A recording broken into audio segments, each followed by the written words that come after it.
It was a day like any other. She saw the twins off to school, kissed their father on his way out, then rapidly tidied the kitchen before leaving the house herself. She was always last away and first back. The twins had keys, but she liked to be home before they were. She worked part-time, finishing at 2 when everybody else returned from lunch. Holding the fort, this is what she did between 1 and 2.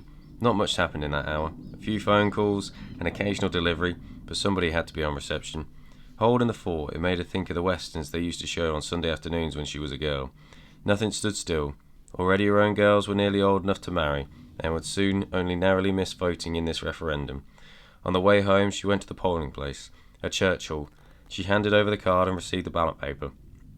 She had read and listened to all the arguments about the economy, assets, debts, pension, oil, membership of this and that, international organisations, but as she stood in the booth, pencil poised, none of them seemed to matter.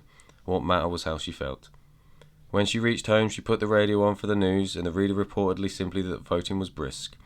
Of course, it wasn't permitted to say anything that might influence those still to vote. She started to prepare the evening meal. Brisk. Were people voting with swift but certain resolve, or were they rushing it, not giving it due consideration? She considered it, long and hard.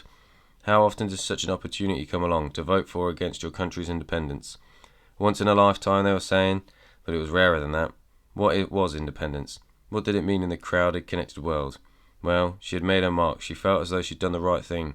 She heard the door opening, their voices, their shoes on the stairs. She made a pot of tea and waited for him to join her. And they would, just because this day felt like any other.